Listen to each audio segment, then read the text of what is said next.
উপৰিও কিছুদিন আগতে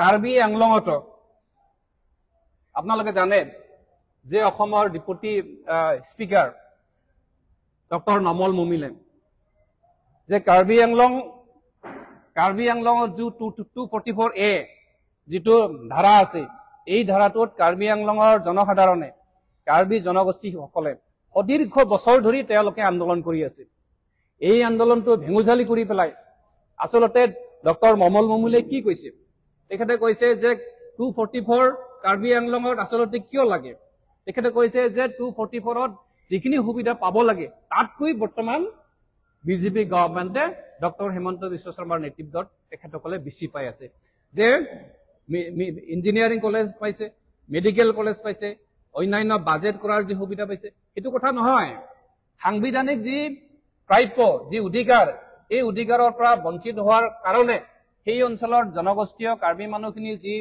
মানে দীৰ্ঘলীয়া যি আন্দোলনৰ পৰিপ্ৰেক্ষিতত যি এটা মানে সুবিধা পাব লাগে এই সুবিধাটোৰ আসলতে তেওঁ কি ক'ব বিচাৰিছে তেওঁ আসলতে সাংবিধানিক যি অধিকাৰ সাংবিধানিক যি পদমৰ্যাদা এই পদমৰ্যাদাখিনি মানে তেওঁ ঢলিতঘাট কৰি পেলাই আধাৰতে কাৰ্বি আংলঙৰ 6 শিডিউলৰ এই ব্যৱস্থাটোত তেওঁলোকে মানে সাধাৰণ কাউন্সিল কৰিব বিচাৰিছে ইয়াৰ দ্বাৰা বিভিন্ন শোভিত হৈছে কিন্তু আমি সেই অঞ্চলৰ জনগোষ্ঠীয় কাৰ্বিসকলৰ লগত বা অন্যান্য সেই অঞ্চলৰ যিখিনি আমাৰ ট্ৰাইবেল জনগোষ্ঠী আছে তেখেতসকলৰ আবেগ আৰু অনুভূতি আমি শ্ৰদ্ধা কৰোঁ গতিকে মই আৰু দুটামান কথা কম যে আপোনালোকে জানে যে বিটিসি অঞ্চলৰ লগতে অসমত বিজেপিৰ যি জনজাতি বিৰোধী এই জনজাতি বিৰোধীখন মই সৰু এটা উদাহৰণ দিছো যে গোৱালপাৰা জিলাত মই বিশেষকৈ ৰাভা হাছঙৰ ৰিপ্ৰেজেন্ট কৰোঁ ৰাভা হাছং অন্তৰ্গত আমাৰ লক্ষীপুৰ যিটো ৰেভিনিউ সাৰ্কেল আছে এই লক্ষীপুৰ ৰেভিনিউ সাৰ্কেলত জনজাতি উদ্যোগিত প্ৰায় 16 শতিকাৰ পৰা প্ৰায় 22টা পৰিয়াল এই 22টা পৰিয়াল প্ৰায় 38 বিঘা 4 কঠা 8 লেচা ভূমি এই ভূমি অতি চক্ৰান্তৰে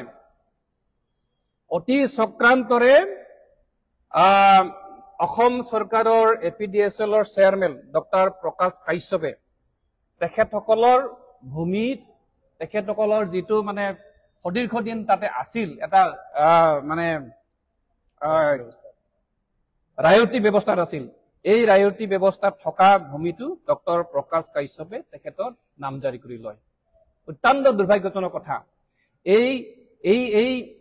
এই নামজাৰি কেছত এপিডিএছএলৰ চেয়াৰমেন ডক্টৰ প্ৰকাশ কাশ্যপৰ লগতে লক্ষীপুৰ মিউনিচিপেল কৰ্পোৰেচনৰ চেয়াৰমেন ৰাজেশ গুপ্তা ডাঙৰীয়া দুজনে এই নিৰীহ ৰাভা জনগোষ্ঠীৰ পৰিয়ালৰ মাটি তেখেতসকলে নামজাৰি কৰি লয় অতি দুৰ্ভাগ্যজনক যে 16 শতিকাৰ পৰা তেখেতসকলে সেই মানে যিটো জমিদাৰৰ মাটি আছিল তেখেতসকলে মানে ভোগ দখল কৰি আছিল এই ভোগ দখল অতি চক্ৰান্তৰে বিজেপিৰ নেতা ডক্টৰ প্ৰকাশ কাশ্যপ আৰু ৰাজেশ গুপ্তাই মানে নামজাৰি কৰি লয় তো সেই ধৰণে যে অতি শেহতীয়াকৈ আমাৰ যিটো মানে ৰাভা হাছং এলেকাত ঠিক তেনেকৈ বৰদুৱাৰ বুলি যিটো মানে বাগান যিটো মানে কি কয় ছয়গাঁও স্যাটেলাইট যিটো টাউনশ্বিপ কৰাৰ যিটো মানে চৰকাৰৰ যি সিদ্ধান্ত বৰদুৱাৰ বাগানত প্ৰায় 2100 পৰিয়াল এই 2100 পৰিয়াল ৰাভা অট'নমাছ কাউন্সিলৰ অন্তৰ্গত পৰে এই ৰাভা অট'নমাছ কাউন্সিলৰ সেই অঞ্চলৰ জনগোষ্ঠীয় মানুহখিনি অদীৰ্ঘ বছৰ ধৰি তেখেতসকলে 6 শিডিউলৰ আন্দোলনৰ কাৰণে 6 শিডিউল পাৱাৰ কাৰণে সাংবিধানিক মৰ্যাদা পাৱাৰ কাৰণে তেখেতসকলে আন্দোলন কৰি আছে কিন্তু এই 6 শিডিউল এলেকাধীন ছয়গাঁৱত ৰাভা হাছঙৰ অন্তৰ্গত বৰদুৱাৰত 2100 পৰিয়ালৰ প্ৰায় 8500 বিঘা ভূমি তেখেতসকলে মানে আদানী গ্ৰুপক দিয়াৰ কাৰণে চক্ৰান্ত কৰি আছে টাউনশ্বিপ বনোৱাৰ নামত গতিকে এনে যদি হতকাৰী সিদ্ধান্তবিলাক হটকাৰী সিদ্ধান্তবিলাকৰ বিজেপিৰ যিটো মানে আদানীক মাটি দিয়াৰ যিটো পৰিকল্পনা, এই পৰিকল্পনাবিলাক জলজট পটপটকৈ এতিয়া দেখা দিছে। সেইকাৰণে আজিৰ এই সংবাদমেলৰ জৰিয়তে আমি অসমৰ প্ৰত্যেকটা জনগোষ্ঠীয় এনে ৰাজনৈতিক, সামাজিক, অৰ্থনৈতিক বা বিভিন্ন যিখিনি যিখিনি এতিয়া সমস্যা উপগত হৈছে, এই সমস্যাৰ লগত আমি আছো। জনগোষ্ঠীয় মানুহৰ আবেগ অনুভূতিৰ লগত আমি আছো। গতিকে ইয়াৰ দ্বাৰা আমি তীব্ৰভাৱে যোৱা যিটো দিলীপ শইকীয়াৰ যি কোৱা আৰু ডক্টৰ নমল মুমিনৰ যি ভাষ্যৰ পৰা যে জনজাতি বিদ্বেষী বিজেপি চৰকাৰৰ এনে হটকাৰী সিদ্ধান্তত আমি তীব্ৰ ভাষাৰে গৰিহণা দিছো। ধন্যবাদ। মই জগত সিং গীতামৰীয়া তেখেতৰ বক্তব্য ৰাখিবৰ কাৰণে। কাৰ্বি আংলঙত যি সমস্যা হৈছে আপোনালোকে সকলোৱে জানে যে এইখন চৰকাৰে কাৰ্বি আংলঙত বহু মাটি আদানীক দিবৰ কাৰণে ইতিমধ্যে অপচেষ্টা চলাইছে, তাৰ আমি বিৰোধিতা কৰিছোঁ আৰু সেই সন্দৰ্ভত তেখেতে নিজৰ বক্তব্য আগবঢ়াব। কাৰ্বি আংলঙৰ এইটো 6 শিডিউল এৰিয়া আৰু সেই 6 শিডিউল কনষ্টিটিউশ্যনৰ মতেও তাত প্লেনছসকলে ট্ৰাইবেল ৰাইজৰ বা ট্ৰাইবেল সকলৰ মাটি ল'ব নোৱাৰে। সেইটো আধাৰত আদানীক আম্বানীক যে কেৱল 1800 বিঘা ক'তবা 13,000 বিঘা দিয়াত এইটো কোনো পধ্যে নোৱাৰে। কিন্তু তেখেতসকলে এইটো দিবলৈ চেষ্টা কৰি আছে বা MOU চাইন কৰি, ইয়াৰ ওপৰত আমি বিৰোধিতা কৰি আছো। আৰু এইকেইদিন হিমন্ত বিশ্ব শৰ্মা যিটো তেখেতে ক'লে যে বোলে কাৰ্বি আংলংটো এতিয়া ছুপাৰ ষ্টেট নিচিনা হৈ গ'ল, ছুপাৰ ষ্টেট পাৱাৰহে পালে, আৰু কয় যে 244 এই আৰ্টিকেলত যিমান ক্ষমতা আছে, পাৱাৰ ফাংচনছ বিলাক আছে, এইটো গোটেই কাৰ্বি আংলং অট'নমাছ কাউন্সিলক দিয়া হৈ গ'ল বুলি কৈছে। আৰু এটা কথা আছে যে আৰু ষ্টেটৰ প্ৰেচিডেণ্ট দিলীপ শইকীয়া ডাঙৰীয়া তেখেতে কি ক'লে বোলে 6 শিডিউল আৰু tribal belt and tribal block এইটো একে আকাৰ কৰিছে আৰু ক'ব বিচাৰিছে যে এটাহে থাকক। কিন্তু তেখেতসকলে গোটেই কথাবিলাক জানি শুনি কৈছে নে নজনাকে কৈছে? কিন্তু আমি এইটোৱে বুজো যে তেখেতসকলে জানি শুনি কৈছে। তেখেতসকলৰ হিডেন এজেণ্ডা যে ট্ৰাইবেলসকলক শেষ কৰিবৰ কাৰণে হিডেন এজেণ্ডাটো ইমপ্লিমেণ্ট কৰিবলৈ চেষ্টা কৰিছে। তেখেতসকলে জানে এই 6 শিডিউল কেনেকা জন্ম হ'ল বা 6 শিডিউল এৰিয়াজ কেনেকা ক্ৰিয়েট কৰা হৈছে। গোপীনাথ বৰদলৈৰ নামো তেখেতসকলে ল'ব বিচৰা নাই। তেতিয়াৰ প্ৰাইম মিনিষ্টাৰ জৱাহৰলাল নেহৰুৰ নামো ল'ব বিচৰা নাই। হিমন্ত বিশ্ব শৰ্মা কি ক'ব বিচাৰিছে বোলে 6 শিডিউল টু 2003 এই অটল বিহাৰী বাজপেয়ী সময়ত সেই দিয়া বুলি কৈছে। কিন্তু ৰিয়েলিটিত এইটো নহয়, এইটো মিছা কথা। কাৰ্বি আংলং 51-52 পৰা আছে আৰু সেই 6 শিডিউল এৰিয়াটো নৰ্থ ইষ্টত আছে। আৰু এইটো এটা সময়ত যিটো ব্ৰিটিছ সময়ত পাৰ্চিয়েলি এক্সক্লুডেড আৰু কমপ্লিটলি এক্সক্লুডেড এৰিয়াজ যিসকল ট্ৰাইবেলছ আছে, সেই ট্ৰাইবেলছসকলৰ কালচাৰ্ছ আছে, কাষ্টম আছে, ট্ৰেডিশ্যনছ আছে, এইবিলাকটো ৰক্ষণাবেক্ষণ দিবৰ কাৰণেহে এটা সুৰক্ষা কৱচ, এইটোৱে আমি ক'ব বিচাৰিছো, সুৰক্ষা কৱচ। সেই সময়ত সেই ট্ৰাইবেলসকলক এইবিলাক পাৱাৰ্ছ 6 শিডিউল পাৱাৰ্ছবিলাক দিয়া হৈছে। আৰু আজি এই গোটেইবিলাক ডাইলুট কৰিব বিচাৰিছে হিমন্ত বিশ্ব শৰ্মাই, এইটো ডাইলুট কৰিব বিচাৰিছে। সেইকাৰণে মই হিমন্ত বিশ্ব শৰ্মাক সুধিব বিচাৰিছো, হিমন্ত বিশ্ব শৰ্মা আপুনি কৈছে যে গোটেই পাৱাৰ্ছবিলাক দিছে, এইটো আমাৰ সংবিধান, এইটো আমাৰ সংবিধান। সংবিধানত যিকোনো পাৱাৰ্ছ দিলে গোটেই সংবিধানত লিখা থাকিব। কেতিয়া এমেণ্ডমেণ্ট কৰিছে যে গোটেই অট'নমাছ পাৱাৰ যে কাৰ্বি আংলং অট'নমাছ কাউন্সিল দিয়া হৈ গ'ল বুলি ক্লেইম কৰিছে, কেতিয়া সেই পাৱাৰ্ছবিলাক দিছে? এইটো মিছা কথা, বোকাত মিছা কথা কৈছে। এইটো 100% মিছা কথা, এইটো দিয়া হোৱা নাই। বা এতিয়া নহ'লে হিমন্ত বিশ্ব শৰ্মা কওক, যদি দিয়া নাই তেনেহ'লে কনষ্টিটিউশ্যন এমেণ্ডমেণ্ট কৰা ঠিক আছে, কিন্তু অফিচ মেমৰাম দিছে নেকি? সেই অফিচ মেমৰাম কেতিয়া দিছে? এইবিলাক যে অট'নমাছ ষ্টেট পাৱাৰ যিমান আছে ষ্টেট গভৰ্ণমেণ্টৰ পৰা এইবিলাক পাৱাৰ কাউন্সিল অট'নমাছ কাউন্সিলত ট্ৰেন্সফাৰ কৰা হৈ গ'ল বুলি কেতিয়া দিছে? এইটো কেতিয়াও হোৱা নাই। আৰু তাৰ বিপৰীতে কৰিছে কাৰ্বি আংলং অট'নমাছ কাউন্সিল যিটো 1995 যিটো MOU চুক্তি কৰিলে, সেই MOU চুক্তিৰটো উলংঘন কৰিছে কনষ্টিটিউচনটোহে উলংঘন কৰিছে উলংঘন কৰি পেলাইহে কিছুমান পাৱাৰ পুনৰ লৈ আনিছে কাৰ্বি আংলং অট'নমাছ কাউন্সিলৰ পৰা ষ্টেটলৈ আকৌ পুনৰ লৈ আনিছে সেই MOUৰ মতে এটা ডাঙৰ এটা আছিলে 30 ডিপাৰ্টমেণ্ট যিটো অফিচাৰ্ছ বিলাক আছে চাকৰিয়াল বিলাক আছে সেইটো দৰমহা পইচাটো নিয়ম মতে সেই এগ্ৰিমেণ্টৰ মতে কাৰ্বি আংলং অট'নমাছ কাউন্সিললৈ যাব লাগে আৰু 2018 লৈকে এইটো 1995 পৰা 2018 লৈকে সেই পইচাটো কাউন্সিলত যায় কাউন্সিল অথৰিটিয়ে দৰমহাবিলাক দিয়ে কিন্তু হিমন্ত বিশ্ব শৰ্মা ফাইনেন্স মিনিষ্টাৰ আছিলে সেই সময়ত কি কৰিলে হিমন্ত বিশ্ব শৰ্মা সেই পাৱাৰটো ঘূৰা লৈ আনিলে অনলাইন দিয়াৰ নামত এতিয়া ইয়াত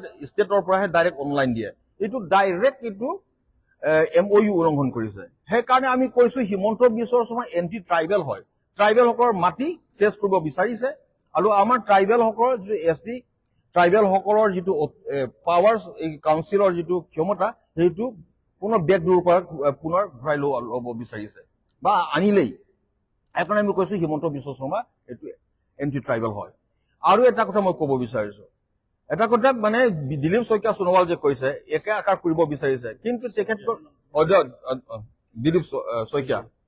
দিলীপ শইকীয়াই ক'লে তেখেতে কৈছে এক আকাৰ কৰিব বিচাৰে কিন্তু তেখেতে 6 শিডিউল কথাটো বুজা নাই 6 শিডিউল আৰু ট্ৰাইবেল বেল্ট এণ্ড ট্ৰাইবেল ব্লকৰ কথা তেখেতে কৈছে কিন্তু তেখেত বুজা নাই নেকি এইটো দুটা ছেপাৰেট বস্তু সেইকাৰণে কাৰ্বি আংলং আৰু ডিমা হাছাওৰ ভিতৰত থকা ট্ৰাইবেলসকলক আমাকে কাৰ্বিসকলক ST হিলছ বুলি কোৱা হয় আৰু plain tribal belt tribal block যিটো প্ৰটেকশ্যনত আছে এইটো ST প্লেন বুলি কোৱা হয় আৰু আপোনালোকে দেখিব ভাৰতৰ বেলেগ ৰাজ্যত এটা মানে ST দুটা কেটেগৰীত থোৱা নাই এটা কেটেগৰীতহে থাকে এইটো মাত্ৰ অসমতে থৈছে ST হিলছ আৰু ST প্লেন স্পেচিয়েল কেটেগৰী মানে এইটোৱে বুজায় যে কাৰ্বি আংলং আৰু হিলছ ট্ৰাইবেল এৰিয়াজ আৰু ইকনমিকেলি বেকৱাৰ্ড আৰু ছচিয়েলি বেকৱাৰ্ড আছে সেইকাৰণে তেখেতসকলক স্পেচিয়েল কেটেগৰীত থৈ পেলাই ST হিলছ বুলি এটা কথা হৈছে এতিয়া দিলীপ শইকীয়া সোণোৱালে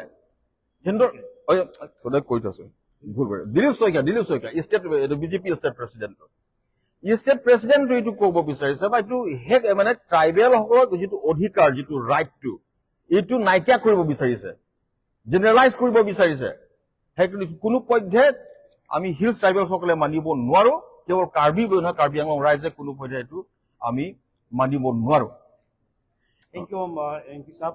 Sotel Sunwal আছে তেখেতে সোণোৱাল জনগোষ্ঠীক প্ৰতিনিধিত্ব কৰিছে গতিকে মই তেখেতকো তেখেতৰ মন্তব্য আগবঢ়াবৰ কাৰণে অনুৰোধ জনাইছোঁ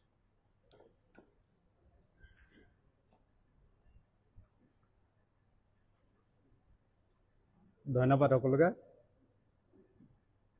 আজি আমাৰ ইতিমধ্যে দুজন ব্যক্তি এজন বিধায়ক আৰু এজন প্ৰাক্তন বিধায়কে আপোনালোকৰ বক্তব্যখিনি কৈছে কিন্তু আপোনালোকে চাওক যে কংগ্ৰেছ দলেহে আচলতে জনজাতীয় মিত্ৰ এই কথাটো বিভিন্ন সময়ত কামেৰে দেখুৱাই আহিছে আপোনালোকে চাব উত্তৰ কাছাৰ আৰু কাৰ্বি আংলঙৰ অট'নমাছ কাউন্সিল দিয়াৰ সময়ত ভাৰতবৰ্ষৰ প্ৰধানমন্ত্ৰী আছিল জৱাহৰলাল নেহৰু আৰু অসমত আছিল গোপীনাথ বৰদলৈ ডাঙৰীয়া ঠিক তেনেধৰণে আপোনালোকে চাব BTAD যেতিয়া ডিক্লেয়াৰ কৰা হৈছিল BSc ডিক্লেয়াৰ কৰা টাইমতো কেন্দ্ৰত TV নৰসিংহ ৰাও ডাঙৰীয়া আৰু অসমত হিতেশ্বৰ শইকীয়া ডাঙৰীয়া মুখ্যমন্ত্ৰী আছিল তেওঁলোকৰ নেতৃত্বত এই অট'নমাছখিনি ঘোষণা কৰা হৈছিল ঠিক তাৰ লগে লগে 95ত যিকেইখন অট'নমাছ কাউন্সিল হ'ল ৰাভা মিচিঙকে আৰম্ভ কৰি সেই সময়তো হিতেশ্বৰ শইকীয়া অসমৰ মুখ্যমন্ত্ৰী আৰু TV নৰসিংহ ৰাও ডাঙৰীয়া প্ৰধানমন্ত্ৰী আছিল তাৰ পাছত যদি চোৱা যায়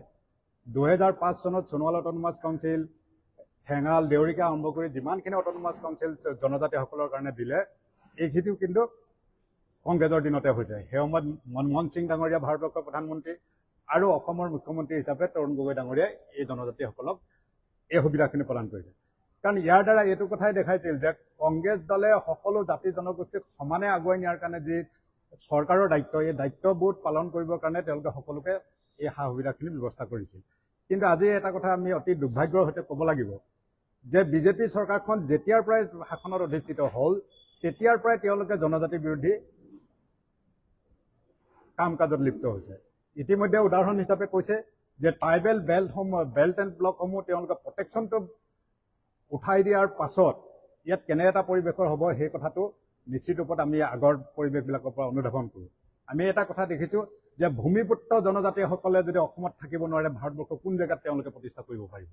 গতিকে মই ভাৰতীয় জনতা পাৰ্টীৰ নেতৃত্বাধীন ৰাজ্য চৰকাৰখন আৰু কেন্দ্ৰীয় চৰকাৰখনক মই প্ৰশ্ন কৰিব খুজিছোঁ যে স্থলুৱা ব্যক্তিসকলক উচ্ছেদ কৰি আপোনালোকে কৰ্পৰেটক এই মাটিসমূহ দিয়াৰ কাৰণে আপোনালোকে যেনেধৰণৰ নীতি পালন কৰিবলৈ গৈছে এই পৰিণতি স্বৰূপে কালিলৈ যদি অসমত আকৌ এখন পুনৰ ৰক্তাক্ত জুই জ্বলিব লগা হয় তাৰ কাৰণে হিমন্ত বিশ্ব শৰ্মা জগৰীয়া হ'ব, তাৰ কাৰণে নৰেন্দ্ৰ মোদী ডাঙৰীয়া জগৰীয়া হ'ব। ইতিমধ্যে আপোনালোকে চাব যে বিভিন্ন জনগোষ্ঠীসকলে তেওঁলোকৰ আত্মনিয়ন্ত্ৰণৰ কাৰণে বিভিন্ন আন্দোলন কৰিব যাওঁতে কেনেকুৱা এটা পৰিৱেশৰ অসমৰ সৃষ্টি হৈছিল। এই পৰিৱেশ আমি আকৌ বিচৰা নাই। কংগ্ৰেছ দলে এই সকলো পৰিৱেশ শান্ত কৰি আমি আকৌ সমন্বয়েৰে আমি আগবাঢ়ি যাবৰ কাৰণে আৰ্থিক বিকাশৰ কাৰণে কাম কৰিবৰ কাৰণে কংগ্ৰেছ দলে সকলোকে সম অধিকাৰ দি আগুৱাই যাব চেষ্টা কৰিছিল। কিন্তু ভাৰতীয় জনতা পাৰ্টীৰ নেতৃত্বাধীন চৰকাৰখনে জনজাতি বিৰোধী যি নীতি গ্ৰহণ কৰিছে, ট্ৰাইবেল বেল্ট এণ্ড ব্লকসমূহ উঠাই দিয়াৰ যি ব্যৱস্থা তেওঁলোকে কথা কৈছে, ঠিক তাৰ লগে লগে অট'নমাছ কাউন্সিলসমূহত তেওঁলোকে নন প্ৰটেক্টেড এৰিয়াক ব্যক্তিক যেনেধৰণে তাত এনক্ৰ'চ কৰা যিটো সুবিধা তেওঁলোকে দিব খুজিছে, এই কথাৰ দ্বাৰাই তেওঁলোকে যে জনজাতিসকলক আমাৰ স্থলুৱা ভূমিৰ পৰা নিশেষ কৰা যি ষড়যন্ত্ৰ ৰচনা কৰিছে, এইটো কেতিয়াওতে আমি সফল কাম হ'বলৈ নিদিম। কংগ্ৰেছ দলে সদায় জনজাতিসকলৰ লগত আছে। কংগ্ৰেছ দলে সকলো সময়তে জনজাতিসকলক লৈ শাসন কৰিছে। আপোনালোকে বিগত সময়ত যদি চাই, কংগ্ৰেছৰ শাসনৰ সময়ত আপুনি 15 বছৰ তৰুণ গগৈ ডাঙৰীয়া শাসনৰ সময়ত চাওক সকলো জনগোষ্ঠীয়ে কংগ্ৰেছ দলৰ সহযোগত আছিল। ঠিক তেনেধৰণে ইয়াৰ আগৰ চৰকাৰকেইখনতো যদি কংগ্ৰেছৰ চৰকাৰকেইখনত চাই তেওঁলোকে দেখিব। ইয়াৰ পাছতে আপোনালোকে চাব, প্ৰথমতে ক্ষমতাত অধিষ্ঠিত হ'বৰ কাৰণে বিজেপিয়ে ট্ৰাইবেলসকলক বিভিন্ন ধৰণে প্ৰলোভিত কৰিলে। সেই সময়ত আমি নিশ্চিত ৰূপত জানো, মোৰ লগতে এতিয়া সহপাঠী হিচাপে বহি আছে মীৰা বৰঠাকুৰ ডাঙৰীয়ানী, মই সেই সময়ত নিজেই তাত আছিলোঁ।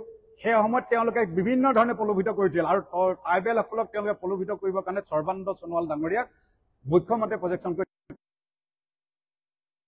আমি এটা কথা দেখিছোঁ, কংগ্ৰেছ দল আমি জনজাতি ব্যক্তিসকলৰ লগত আছোঁ। আগন্তুক দিনত সকলো জাতি জনগোষ্ঠীক লৈ এই ঠাইখনক আগুৱাই নিয়াৰ কাৰণে কংগ্ৰেছ দলে যেনেধৰণে আগতে দায়িত্ব পালন কৰি আহিছে, অনাগত দিনতো দায়িত্ব পালন কৰি যাব। আমি কেইটামান কথা যদি আপোনালোকক উদাহৰণ হিচাপে দিওঁ, আপোনালোকে চাব যে উজনি অসমত তেওঁলোকে যিমানসমূহ অট'নমাছ কাউন্সিল আছে, মিচিং অট'নমাছ কাউন্সিল কওক, সোণোৱাল অট'নমাছ কাউন্সিল কওক, 2024 চনতে তেওঁলোকৰ সময়সীমা উকলি গ'ল। আজিও কিন্তু অট'নমাছ কাউন্সিলৰ নিৰ্বাচন পাতিবলৈ সাহস কৰা নাই।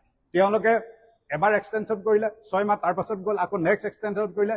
এতিয়া যেতিয়া আইনমতে তেওঁলোকে এক্সটেনশ্যন কৰিব নোৱাৰিলে, তেতিয়া অট'নমাছ কাউন্সিলখন ভংগ কৰি তেওঁলোকে আকৌ নমিনেটেড কাউন্সিললৈ ৰূপান্তৰ কৰিলে। হিমন্ত বিশ্ব শৰ্মাৰ সাহস আছে নেকি? আমি প্ৰশ্ন কৰিছোঁ, আপোনাৰ যদি সাহস আছে সোণোৱাল অট'নমাছ কাউন্সিল আৰু মিচিং অট'নমাছ কাউন্সিলৰ, আপুনি নিৰ্বাচন পাতি দেখাওক। আপোনাৰ ক্ষমতাৰ বাগজৰী ক'ত থাকিব তাৰ নিদৰ্শন মিচিং জনগোষ্ঠীয়ে, সোণোৱাল জনগোষ্ঠীয়ে হওক, আমাৰ সকলো জনগোষ্ঠীয়ে তাৰ প্ৰত্যুত্তৰ দিব। আমি এটা কথা দেখিছোঁ যে সোণোৱাল অট'নমাছ কাউন্সিলখনত 2005 চনত যেতিয়া তৰুণ গগৈ ডাঙৰীয়াই সকলো সোণোৱাল জনগোষ্ঠীয় জাতীয় সংগঠনৰ লগত আলোচনা কৰি তাত প্ৰদান কৰিলে, তাৰ পাছৰ পৰা নমিনেটেড কমিটিখন হ'ল, তাৰ পাছতে ইলেক্টেড কমিটি 2013 চনত গ্ৰহণ কৰিলে। 18 চনত তেওঁলোকে নিৰ্বাচন পাতিলে, কিন্তু 24 চনত নিৰ্বাচন পাতিবলৈ সাহস নকৰিলে। এতিয়া আপোনালোকে চাওক, হিমন্ত বিশ্ব শৰ্মা ডাঙৰীয়া অহাৰ পাছত শ কোটি টকা তাতে কাৰাপশ্যন হ'ল বুলি তেওঁলোকে ভিজিলেন্সৰ এনকুৱাৰী দিলে। আজি তাৰিখলৈকে তেওঁলোকে ভিজিলেন্সৰ এনকুৱাৰী ৰিপৰ্ট কি হ'ল তেওঁলোকে দাখিল কৰিবলৈ সক্ষম নহ'ল। হিমন্ত বিশ্ব শৰ্মা ডাঙৰীয়াৰ যদি সৎ সাহস আছে, এই ভিজিলেন্সৰ এনকুৱাৰী ৰিপৰ্ট আপুনি ফাদিল কৰক। এই ৰিপৰ্টৰ দ্বাৰা ওলাই পৰিব যে বিজেপি নেতৃত্বাধীন কাউন্সিলসমূহত কেনেধৰণে দুৰ্নীতি আৰু ভ্ৰষ্টাচাৰত লিপ্ত হৈছে, শ কোটি টকা কেনেধৰণে লিপ্ত হৈছে, এই কথাটো তাত প্ৰতিপন্ন হ'ব। সেইকাৰণে আমি এটা কথা দেখিছোঁ যে বিজেপিক আজি তাৰিখত আমি এই মঞ্চৰ পৰা সাৱধান কৰি দিব খুজিছোঁ, স্থলুৱা জাতি জনগোষ্ঠীক নিৰ্মূল কৰা যি ষড়যন্ত্ৰ, RSSৰ যি ষড়যন্ত্ৰ, কেতিয়াও সফল কাম হ'ব দিয়া নহ'ব। RSSৰ ট্ৰেইনিং কেম্পত জনজাতি বিৰোধী যি ট্ৰেইনিং কৰা যায়, তাক এদিন নহয় এদিন ফাদিল কৰা হ'ব। কংগ্ৰেছ চৰকাৰ যদি আহে, সেই সময়ত RSSৰ এই কুটিল ৰাজনৈতিক ফাদিল কৰি আমি তাৰ বিৰুদ্ধে উপযুক্ত ব্যৱস্থা গ্ৰহণ কৰিম। আৰু তাৰ লগে লগে বিজেপি চৰকাৰকো আমি সকীয়াই দিছোঁ, আজিৰ তাৰিখৰ পৰা যদি তেওঁলোকে সংশোধিত নহয়, অনাগত দিনত জনজাতি বিৰোধী যদি তেওঁলোকে স্থিতি গ্ৰহণ কৰে, তাৰ বিষম পৰিণতি ভুগিবৰ কাৰণে বিজেপি চৰকাৰ, হিমন্ত বিশ্ব শৰ্মাৰ নেতৃত্বাধীন চৰকাৰ, বিজেপি সভাপতি দিলীপ শইকীয়া ডাঙৰীয়া সাজু হৈ থাকিবলৈ মই প্ৰত্যাহ্বান জনাইছোঁ। ধন্যবাদ সোণোৱাল ডাঙৰীয়া। আমাৰ কাৰ্বি আংলঙৰ আৰু কথা অকণমান থাকি গ'ল, বিদ্যাদাই ক'ব, মীৰা বাইদেউ ফাইনেলি অকণমান ক'ব, আপুনি কি লওক বিদ্যাদা আৰু অকণমান থাকি গ'ল, আপুনি কৈ লওক, আপুনি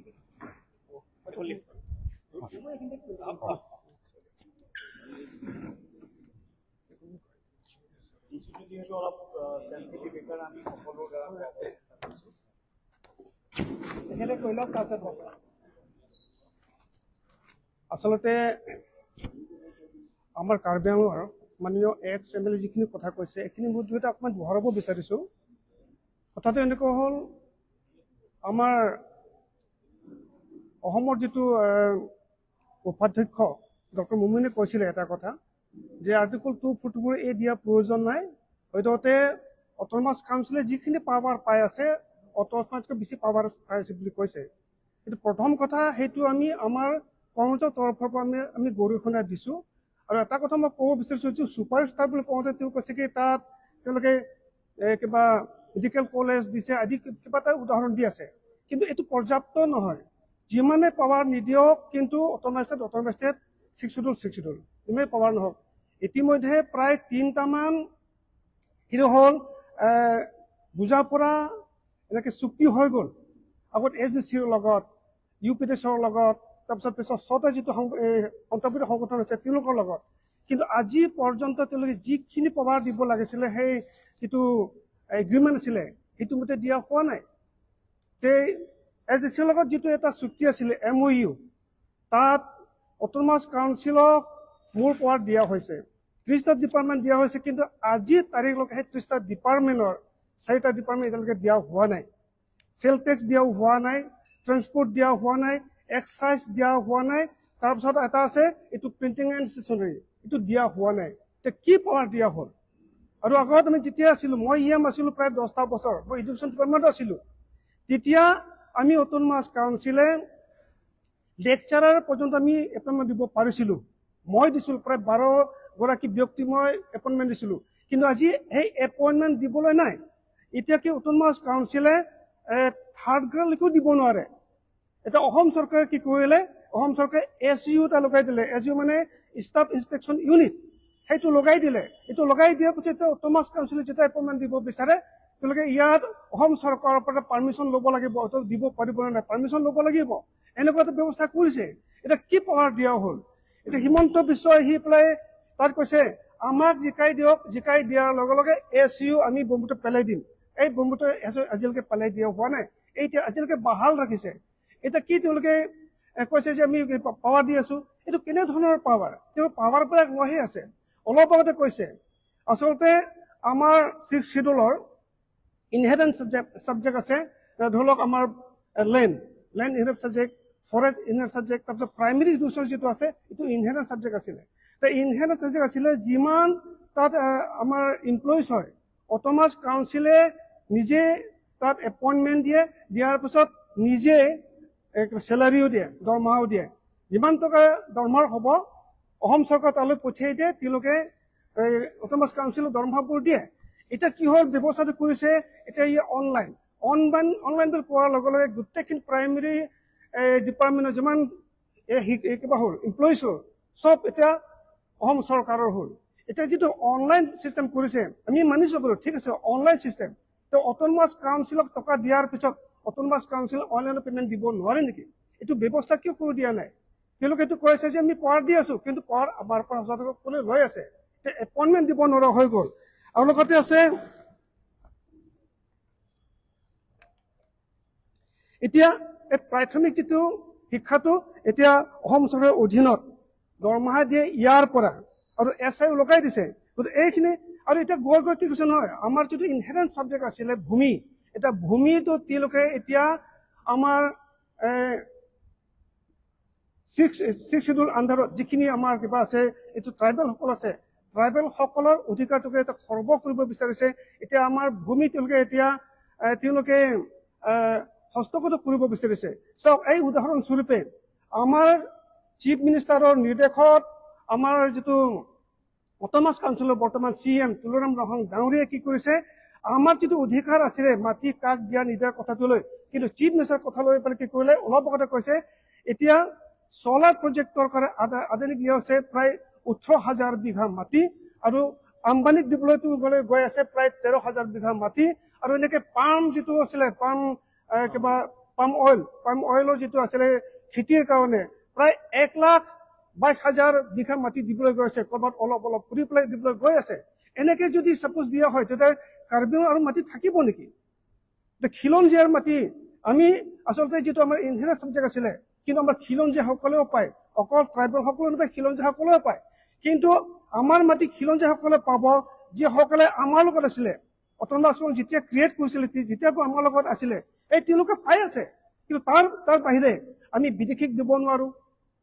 এইটো কথা কিন্তু অসম চৰকাৰে ভাবা নাই যে অসম চৰকাৰে এতিয়া এনেকে কৈছে কি যি ধৰণে কাৰ্বি আংলঙৰ মানুহ, বিটিআৰৰ মানুহ, আমাৰ ট্ৰাইবেল সকলে গুৱাহাটীত মাটি ল'ব পাৰে, গতিকে আমাৰ অজনজাতি সকলে বোলে আমাৰ তাতো মাটি পাব পাৰিব লাগিব, এইধৰণৰ কথা কৈছে। তাৰমানে আমাৰ অধিকাৰ খৰ্ব কৰিছে। আমি দিবলৈ বাহিৰত কিবা কোৱা নাই, নিদিওঁ বুলি কোৱা নাই, দিয়ে আছে। কিন্তু তাৰ বাহিৰে যদি তেওঁলোকে নিজাববীয়াকৈ যদি 18,000 বিঘা 13,000 বিঘা দিব বিচাৰে, তাত আৰু মাটি থাকিব কেনেকৈ? গতিকে মই ভাবো সেইকাৰণে আমাৰ বিজেপি চৰকাৰ আছে ট্ৰাইবেল বিৰোধী চৰকাৰ। তেওঁলোকে আচল ট্ৰাইবেলক তেওঁলোকে হেয় জ্ঞান কৰে, তাৰ বাবে সকলো অধিকাৰ খৰ্ব কৰিব বিচাৰিছে। আৰু বিশেষকৈ এতিয়া যিটো দিলীপ শইকীয়াই যিটো কৈ আছে আমাৰ 6 শিডিউল আৰু ব্লকৰ কথাটো, সেই একে কাৰণে তেওঁলোকে কৈছে। তেওঁলোকে আচলতে ট্ৰাইবেলক ভাল নাপায়, তেওঁলোকে ট্ৰাইবেলৰ বিৰোধিতা। আমি শুনিছিলো বিজেপি সকলৰ এটা এজেণ্ডা আছে, তাত মানে 6 শিডিউল থাকিব নালাগিব, তাত সেই কি কয় ট্ৰাইবেল থাকিব নালাগিব, চব এটা শ্ৰেণীৰ মানুহ হ'ব লাগিব, এই ধৰণে কৰিবলৈ গৈ আছে। গতিকে এইটো আমি সম্পূৰ্ণৰূপে বিৰোধিতা কৰিছো। আৰু নিশ্চয় আমি ক'ম যে তেখেতে যিখিনি কৈছে, আমাৰ দিলীপ শইকীয়াই যিখিনি ইয়াত কৈছে, এইটো আমি কিন্তু এইটো মানিম যে তেওঁলোকে আচলতে আমাৰ ট্ৰাইবেল বিৰোধী, আমাৰ স্বাস্থ্য সুনিশ্চিত বিৰোধী, আমাৰ ভূমি অধিকাৰৰ বিৰোধী। তাৰমানে ট্ৰাইবেল সকলক তেওঁলোকে সকলো ফালৰ পৰা অধিকাৰ খৰ্ব কৰিব বিচাৰিছে। আমাৰ যিটো 6 শিডিউল আছিলে, 6 শিডিউলটো নাইকিয়া কৰিব বিচাৰিছে। আৰু আমাৰ যিটো অট'নমাছ ডিমাণ্ড আছিলে, অট'নমাছ ডিমাণ্ড আজি 40টা বছৰ চলি আছে। কাৰ্বি আংলঙত, NCLত 40 ডিমা হাছাওত 40টা বছৰ চলি আছে। এই যিটো ডিমাণ্ডটো অকল কংগ্ৰেছৰ বুলি নহয়, সকলো এইটো দলৰে, সকলো সামাজিক সংগঠন, গোটেই কাৰ্বি আংলং ৰাইজ, ডিমা হাছাওৰ ৰাইজ কিন্তু আৱেগ অনুভূতিৰ লগত জড়িত হৈ আছে। গতিকে আমাৰ যিটো চৰকাৰে, বিজেপি চৰকাৰে, আমাৰ দিলীপ শইকীয়া ডাঙৰীয়াই কিন্তু আমাৰ জনসাধাৰণৰ আৱেগ অনুভূতি কিন্তু আঘাত কৰিছে, কিন্তু আমি তাৰ বাবে গুৰুত্ব দিছো। আৰু আমি আশা কৰিম নিশ্চয় তেখেতে নিজৰ বক্তব্য তেখেতে উঠাই ল'ব, আৰু উঠাই ল'ব আমি আহ্বান জনাইছো। ধন্যবাদ। ফাইনেলি মীৰা বৰঠাকুৰে অলপ